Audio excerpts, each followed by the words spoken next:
José Carlos dos Santos, que é o chefe do Centro de Defesa Cibernética do nosso Comando do Exército. Lembrar que esse foi, entre as forças, esse projeto foi eleito como uma prioridade estratégica do Comando do Exército. Palavra, general. Muito obrigado pela sua presença mais uma vez. Excelentíssimo senhor deputado Nelson Pellegrino, presidente da Comissão de Relações Exteriores e de Defesa Nacional, senhor Otávio Carlos Cunha da Silva, diretor do Centro de Pesquisas e Desenvolvimento para a Segurança das Comunicações, da ABIN, e o senhor Tiago Tavares Nunes de Oliveira, diretor da SaferNet Brasil. Senhores parlamentares, agradeço a oportunidade de fazer aqui uma pequena exposição sobre a situação da nossa defesa cibernética. Há cerca de 2 semanas atrás, atendendo a um pedido do ministro da Defesa, elaborei um resumo sobre a situação atual e abordei os principais pontos de interesse geral para o aprimoramento da defesa cibernética no país. Então, senhores, me permitam fazer a leitura do texto que preparei para o senhor ministro.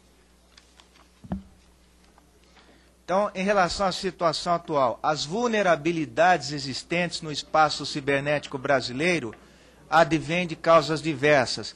A principal delas é decorrente da dependência tecnológica em relação a países com alto grau de desenvolvimento na área de tecnologia da informação e comunicações, e não pode ser superada de imediato. Outra, de natureza mais complexa, advém da falta de consciência da sociedade brasileira a respeito da necessidade de se proteger informações sensíveis, sejam de natureza institucional ou individual.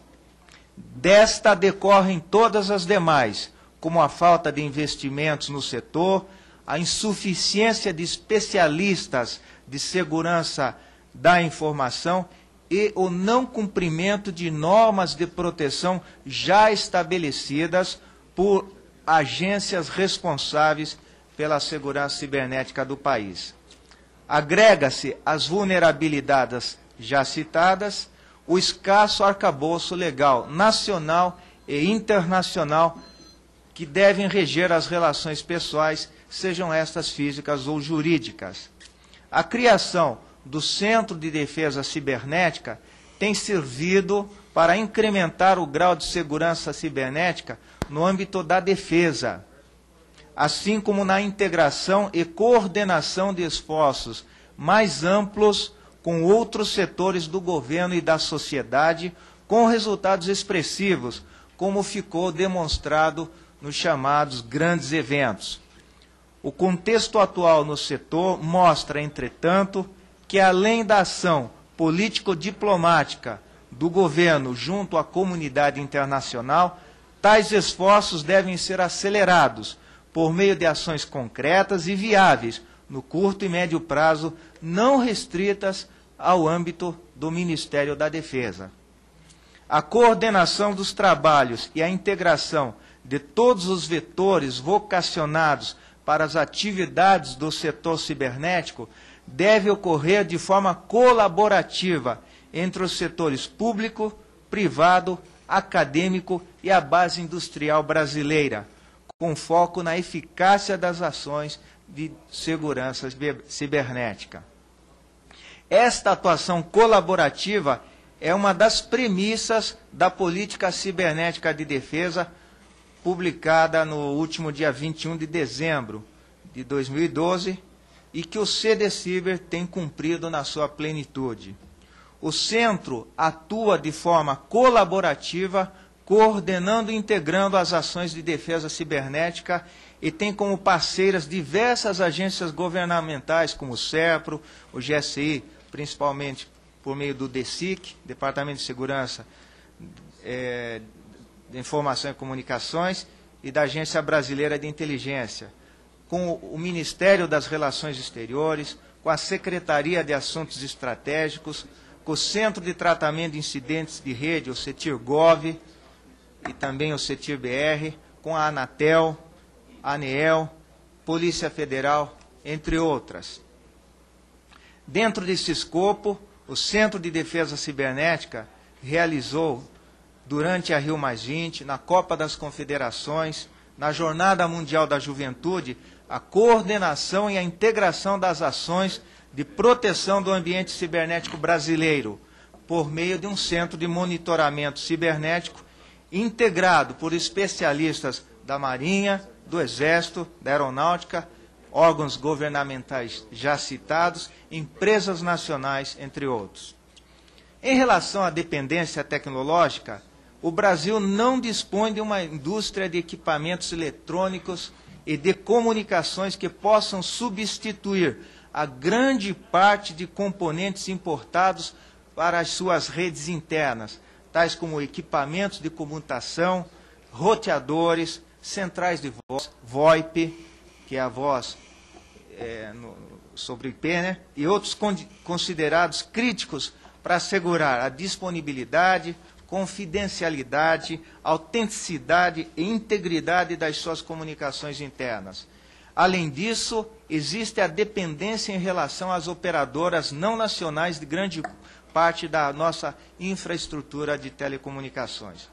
Nesse contexto, vale mencionar o fato de que a lei norte-americana, conhecida como CALEA, Communications Assistance for Enforcement Act, obriga os fabricantes americanos a tornar possível a coleta de dados de interesse para a segurança daquela superpotência.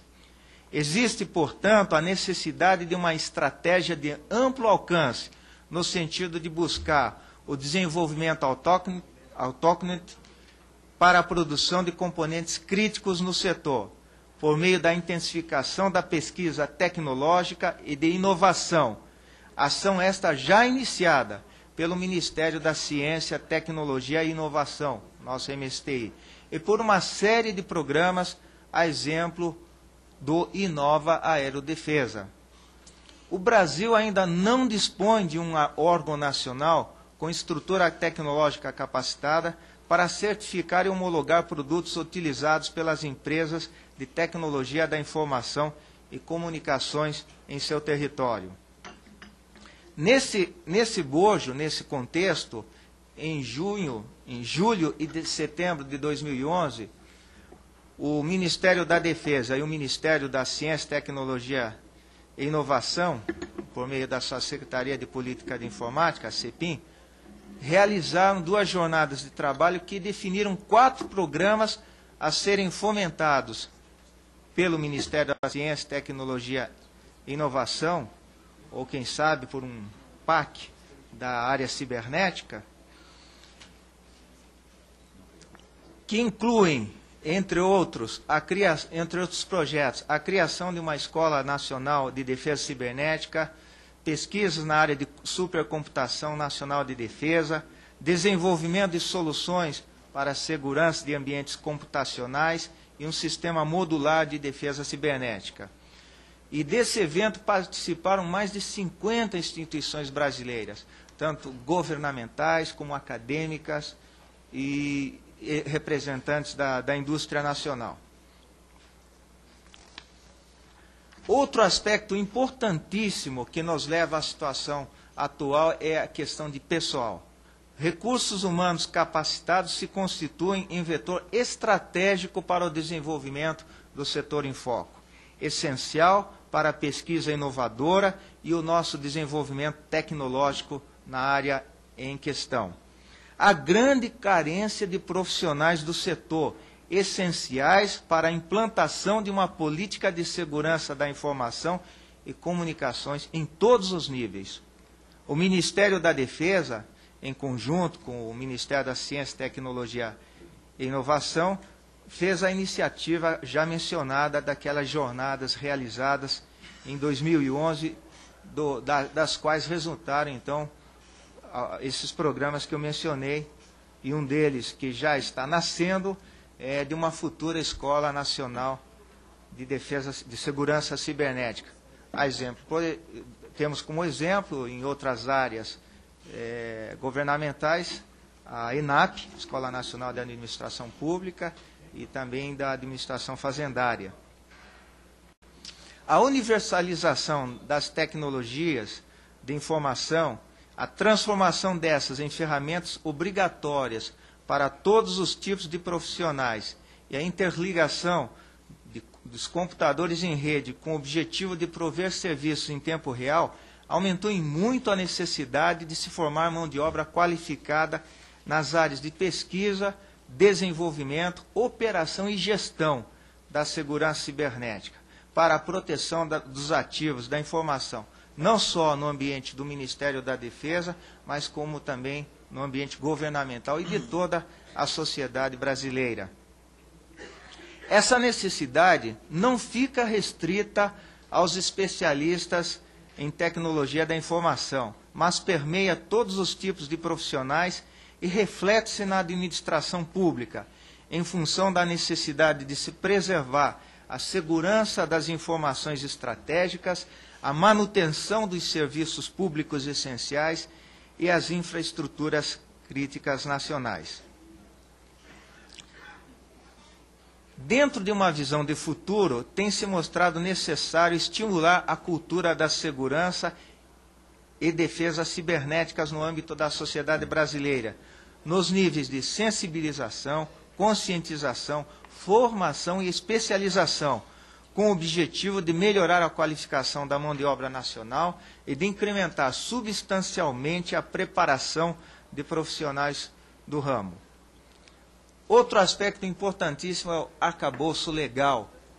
Falta no Brasil um arcabouço legal que estabeleça os princípios básicos para a proteção da personalidade, da vida privada e da intimidade do indivíduo, envolvendo questões como a tutela, o tratamento dos dados pessoais e sensíveis, segurança e soberania dos dados, comunicação e interconexão dos dados pessoais, transferência internacional de dados e tutela administrativa como forma de proteção legal dos cidadãos, das empresas e do governo brasileiro.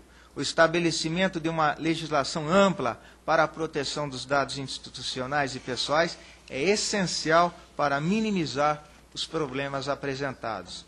O Marco Civil da Internet no Brasil, assim intitulado o Projeto de Lei 2126/2011, é um projeto que visa estabelecer princípios, garantias, direitos e deveres para a utilização e o desenvolvimento da internet no Brasil, tanto com relação a usuários quanto aos provedores de acesso da internet. Atualmente em tramitação na mesa diretora desta casa, esse diploma legal é essencial para a evolução e da consolidação dos direitos e deveres no ambiente cibernético.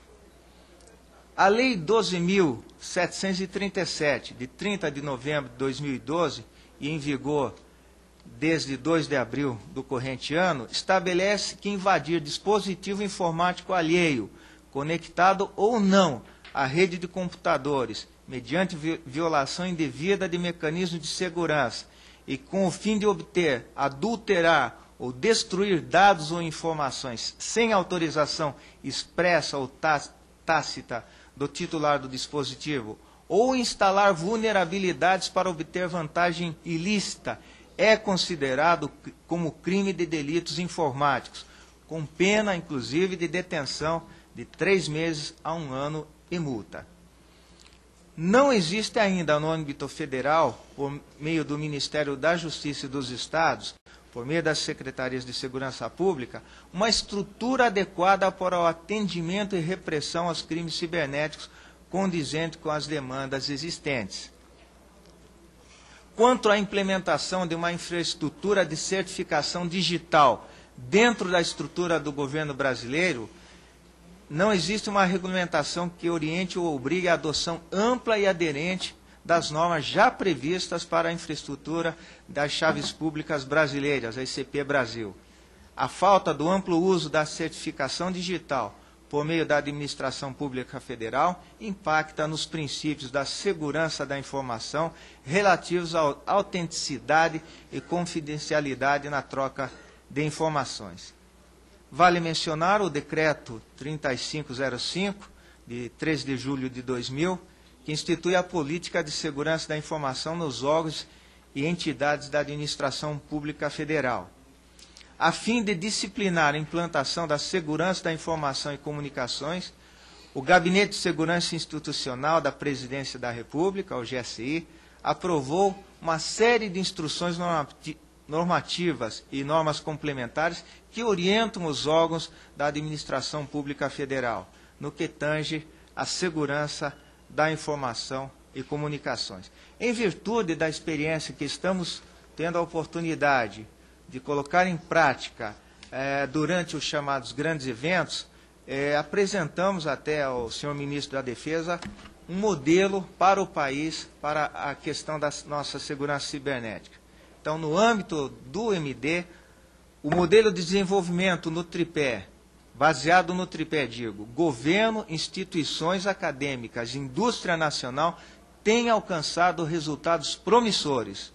Em menos de 2 anos de implantação do setor de defesa cibernética, já existem produtos, tais como um simulador de defesa cibernética, o primeiro antivírus brasileiro e ferramentas de gestão de risco e de inteligência, que se mostraram muito eficazes na proteção dos ativos de informação relacionados aos últimos grandes eventos, a Rio+20, Copa das Confederações e a Jornada Mundial da Juventude.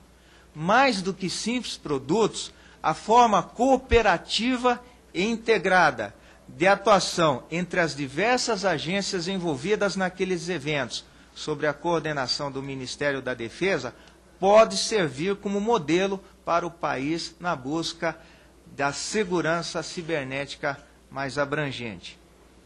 Deve-se, no entanto, discutir a quem caberá a implantação de tal modelo, se ao Ministério da Defesa pelas iniciativas pioneiras no setor ou a uma outra estrutura intergovernamental já existente ou a ser criada, especialmente com tal finalidade, como ocorre em diversos países. Nos Estados Unidos, por exemplo, existe, além de um comando cibernético para a defesa, o Departamento de Segurança Interna, o DHS, Department of Homeland Security, que cuida das infraestruturas críticas não militares. No Reino Unido, por sua vez, de forma semelhante, o seu Ministério da Defesa tem a sua própria estrutura de defesa cibernética e um outro órgão chamado General Communications Headquarters, numa tradução livre, seria o quartel-general das comunicações do Reino Unido, que cuida das demais infraestruturas do país.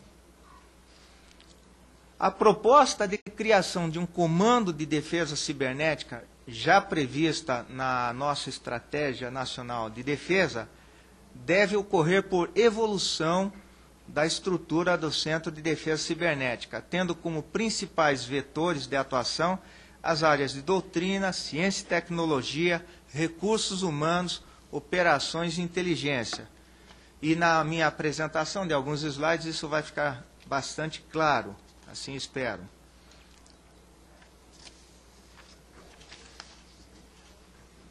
Então aqui eu peço a atenção das senhoras e dos senhores. O modelo sugerido pelo Ministério da Defesa, ele é bastante transversal e abrangente. E são abordados aqui aqueles elementos que, na minha exposição, considero como críticos. No centro de todo o processo, recursos humanos, já abordado na minha exposição. Nós teríamos os demais aspectos já mencionados. Por favor, o próximo slide. Aqui vale uma distinção. Quando nós falamos em defesa cibernética, restringimos o campo de atuação ao Ministério da Defesa, ou seja, em situações em que o Ministério da Defesa venha a ser chamado a contribuir para a segurança cibernética como um todo. Mas nós temos envolvimento naquele principal vetor, que é recursos humanos, o nosso Ministério da Educação e Cultura. Em outros países, a educação de segurança cibernética já está se iniciando no ensino fundamental, já há alguns anos atrás. Outro, por favor. Na parte doutrinária, já mencionei aqui a o papel normativo regulatório do Gabinete de Segurança Institucional, nosso GSI, mas temos a participação direta também do Ministério das Relações Exteriores, principalmente quando o Brasil defende os seus pontos de vista em fóruns internacionais. E o Marco Civil na Internet é um início desse posicionamento. Definida a nossa política interna de segurança cibernética, não apenas no âmbito da defesa, mas de toda a sociedade, o que é buscado por meio desse Marco Civil, o Brasil terá, então, uma posição muito bem definida para defender nos fóruns internacionais. E temos também a participação direta do Ministério da Justiça, a quem cabe as medidas repressivas, quando tal se faz necessário, principalmente no aspecto de repressão a crimes cibernéticos já tipificados na lei brasileira, como mencionado. Na parte operacional, eu menciono aqui apenas a nossa experiência do Ministério da Defesa, em que nós efetivamente instalamos uma central de monitoração cibernética, coordenando ações preventivas e de correção quando os incidentes na rede já aconteciam. É fundamental, já mencionei, a questão do desenvolvimento tecnológico. A maioria da infraestrutura, a maior parte da infraestrutura das redes brasileiras é mobiliada com equipamentos importados. E como mencionei durante a minha exposição, não temos a garantia, não temos conhecimento do que esses dispositivos contêm. Atualmente é difícil fazer a distinção entre software e hardware. Então, a combinação dos dois elementos em appliances pode embutir dispositivos que está permitindo a coleta de dados não autorizados por outros países ou por outras organizações. Então, a nossa parceria com o Ministério da Ciência, Tecnologia e Inovação é fundamental nesse aspecto.